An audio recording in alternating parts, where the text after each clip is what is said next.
Question 1. What legendary twin brothers were said to have founded Rome? A. Romulus and Remus. B. Zeus and Hades. C. Apollo and Dionysus.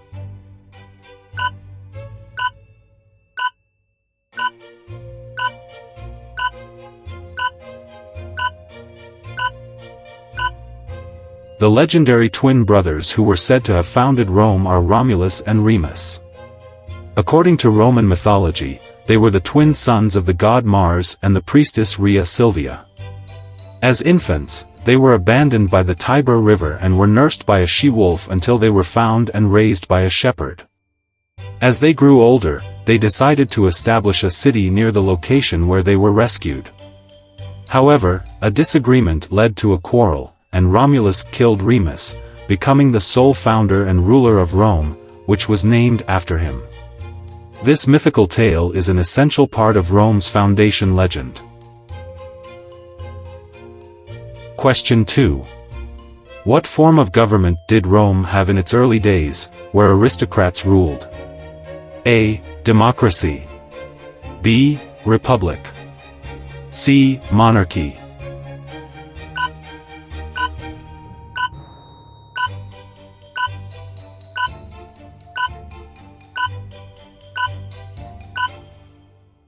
In its early days, Rome had a form of government known as a monarchy, where aristocrats ruled. This period is referred to as the Roman Kingdom, and is believed to have lasted from the founding of Rome in 753 BC until the overthrow of the last Roman king, Lucius Tarquinius Superbus, in 509 BC. During the Roman Kingdom, Rome was ruled by a series of kings, who were usually members of the noble families, or patricians. The king held supreme authority and had significant powers over the military, administration, and legal matters. However, the king's powers were not absolute, as they were bound by certain religious and legal constraints. The last king, Lucius Tarquinius Superbus, was a particularly tyrannical ruler, which led to his overthrow by the Roman aristocrats. After his removal in 509 BC, the Romans established the Roman Republic, marking the beginning of a new era in Roman governance, with a system based on a combination of aristocracy and democracy. Question 3. Who was the famous Carthaginian general who led elephants across the Alps to wage war against Rome? A. Julius Caesar. B. Alexander the Great. C. Hannibal.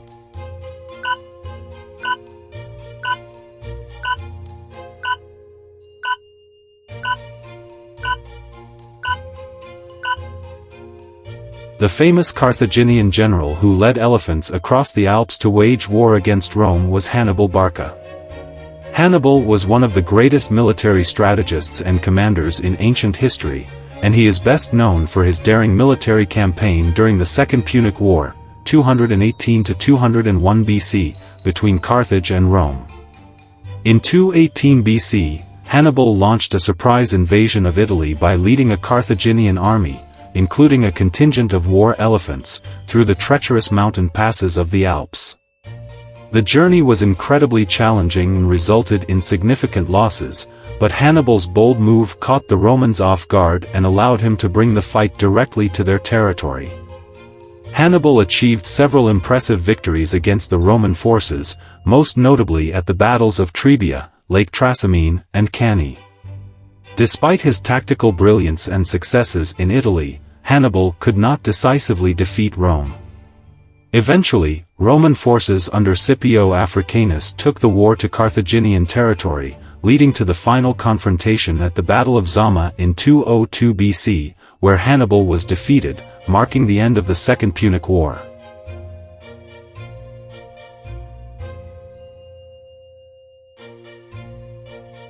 Question 4. Who was the first Roman emperor who ended the Roman Republic? A. Augustus. B. Nero. C. Constantine.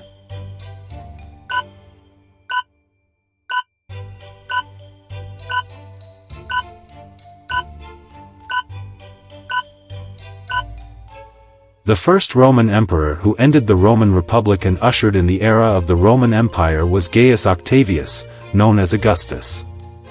He was born in 63 BC and was the grandnephew and adopted son of Julius Caesar, the renowned Roman general and politician. After Julius Caesar's assassination in 44 BC, a period of civil wars ensued in Rome.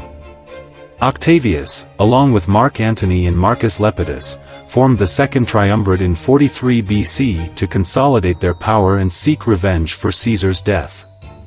They successfully defeated the forces of Caesar's assassins, Brutus and Cassius, in the Battle of Philippi.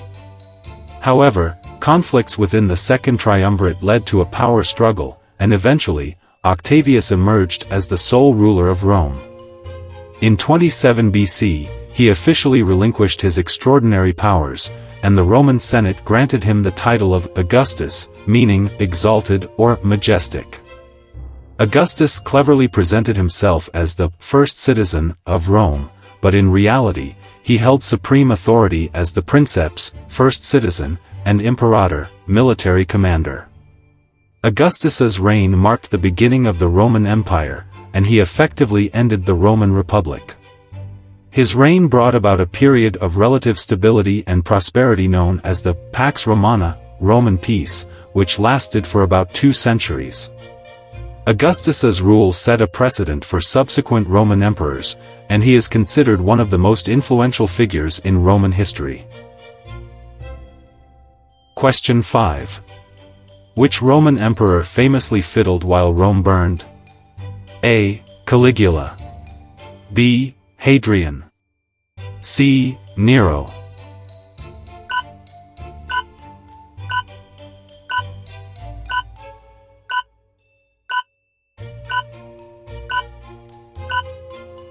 The Roman emperor famously associated with fiddling while Rome burned is Nero.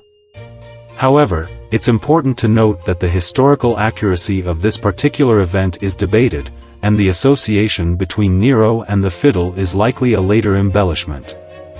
In AD 64, a massive fire broke out in Rome, which raged for several days and caused extensive damage to the city.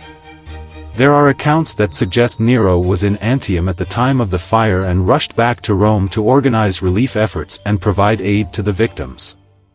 However, some ancient historians, like Tacitus, claim that Nero enjoyed watching the fire while singing and playing the lyre, which may have led to the perception that he was fiddling while Rome burned. It's essential to approach historical accounts with critical analysis, as ancient sources often contain biases and propaganda. Regardless of the truth behind the fiddling story, the Great Fire of Rome had significant consequences, and Nero's handling of the aftermath was subject to criticism and further undermined his reputation as a ruler. Question 6. Who was the last Roman emperor before the fall of the Western Roman Empire in 476 AD? A. Julius Caesar. B. Romulus Augustulus. C. Trajan.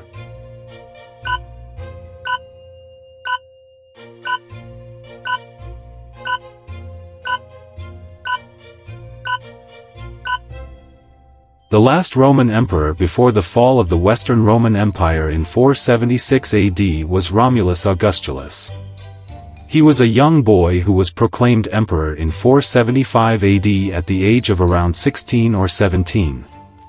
Romulus Augustulus is also known by the name Augustulus, which means Little Augustus or Little Emperor. Romulus Augustulus was put on the throne by his father, Orestes, who was a Roman general of Germanic origin. Orestes had deposed the previous Western Roman emperor, Julius Nepos, in 475 AD and placed his son, Romulus Augustulus, on the throne as a puppet emperor. However, Romulus Augustulus's rule was short-lived and symbolic, as the Western Roman Empire was already facing significant internal and external pressures. In 476 AD, the Germanic chieftain Odoacer led a rebellion against Orestes and the young emperor. Odoacer's forces defeated Orestes and captured Romulus Augustulus. Instead of killing the young emperor, Odoacer allowed him to retire peacefully, effectively marking the end of the Western Roman Empire. Odoacer then declared himself ruler of Italy and became the first king of Italy, and this event is often considered the traditional date for the fall of the Western Roman Empire in 476 AD.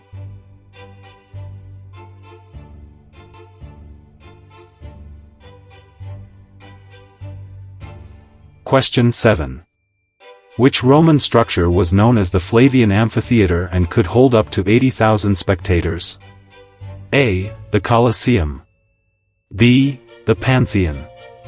C. The Roman Forum.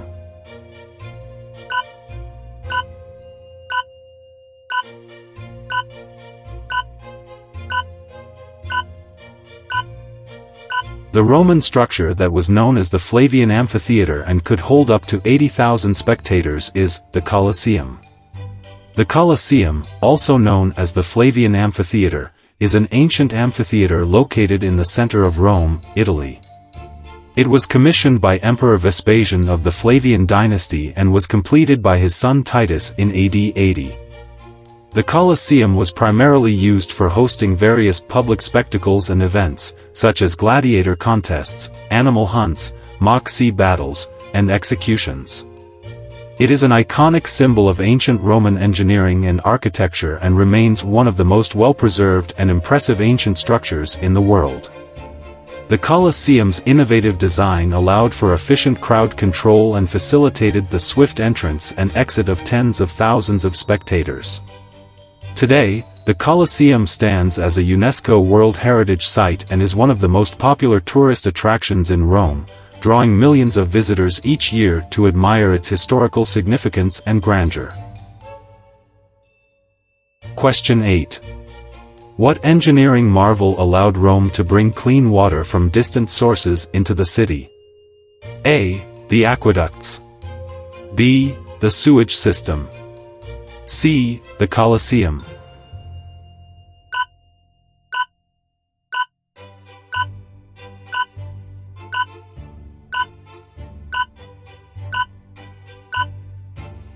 The engineering marvel that allowed Rome to bring clean water from distant sources into the city was the aqueducts. The aqueducts were a system of specially designed structures and channels used to transport fresh water from springs and rivers located at considerable distances outside the city of Rome and deliver it to the urban population. The construction of the aqueducts began in the early Roman Republic and continued throughout the Roman Empire. The aqueducts used a combination of gravity and precise engineering to transport water over long distances. They were constructed with a slight slope, allowing water to flow downward naturally from higher elevations to lower points in the city. The water was carried in stone or concrete channels, sometimes elevated on bridges or underground, to prevent contamination and to maintain a steady flow. The most famous of the Roman aqueducts was the Aqua Claudia, which was around 69 kilometers, 43 miles, long and could supply the city with an estimated 190,000 cubic meters, 50 million gallons, of water per day. The aqueduct system was crucial in providing Rome with a reliable and steady water supply, contributing to the city's growth, sanitation, and public health. The ingenuity and engineering prowess demonstrated in the construction of the Roman aqueducts have left a lasting legacy and inspired similar water transport systems in later civilizations. Question 9. Who was the Roman author of the epic poem, the Aeneid? A. Cicero. B. Virgil. C. Seneca.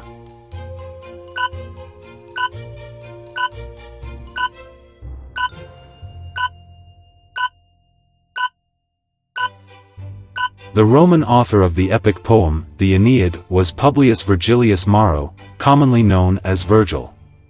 He was a renowned poet and considered one of ancient Rome's greatest literary figures.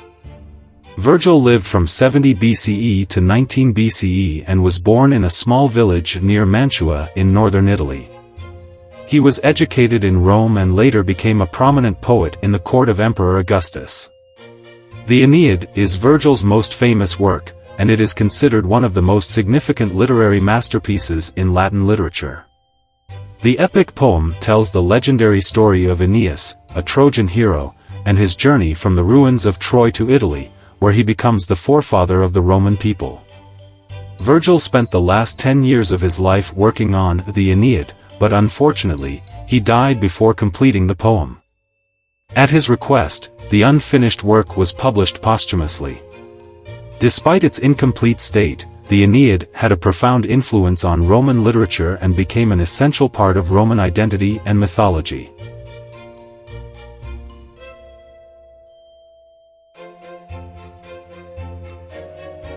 Question 10. In what year did the Western Roman Empire finally fall? A. 410 AD. B. 476 AD. C. 537 AD.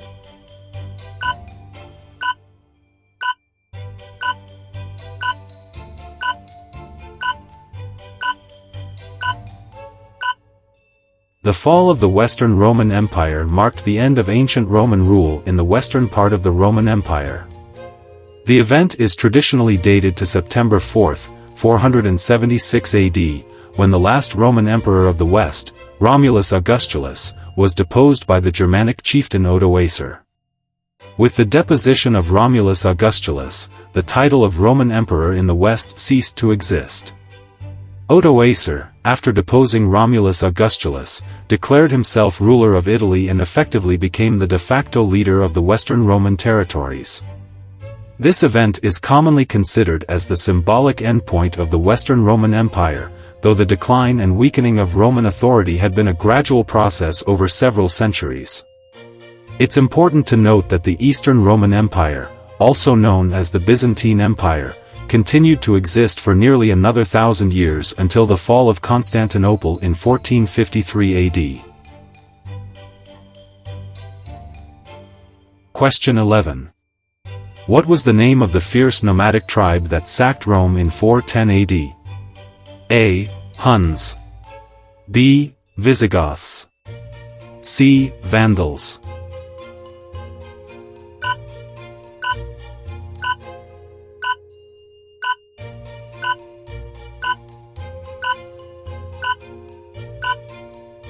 The fierce nomadic tribe that sacked Rome in 410 AD was the Visigoths. Led by their king, Alaric, the Visigoths were a Germanic tribe that had been pressuring the Roman Empire for years. In 410 AD, they successfully breached the walls of Rome and plundered the city. This event was a significant shock to the Roman world, as Rome had not been sacked by an invading force for nearly 800 years. The sack of Rome by the Visigoths in 410 AD is considered a key moment in the decline and fall of the Western Roman Empire. It demonstrated the vulnerability of Rome and its inability to defend its once mighty capital city against external threats. This event had a profound impact on the psyche of the Roman people and further weakened the already fragile state of the Western Roman Empire. Question 12. Which city became the new capital of the Eastern Roman Empire, also known as the Byzantine Empire? A. Constantinople, Istanbul. B. Athens. C. Alexandria.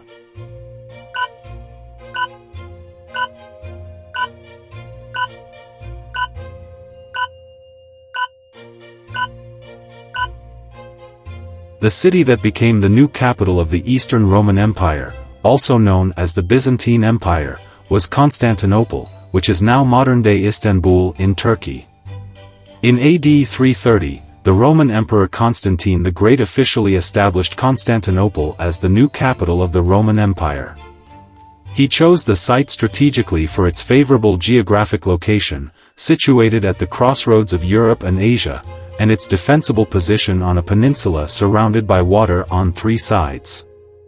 Constantinople quickly grew into a thriving and powerful city, becoming the political, economic, and cultural center of the Eastern Roman Empire. It played a crucial role in preserving and transmitting ancient Greek and Roman knowledge, as well as Christian traditions, throughout the Middle Ages. The city's name was later changed to Byzantium, and ultimately it became known as Istanbul after the Ottoman Empire captured the city in 1453, marking the end of the Byzantine Empire. Today, Istanbul stands as a vibrant and historically rich city that showcases the legacy of its Byzantine and Ottoman past.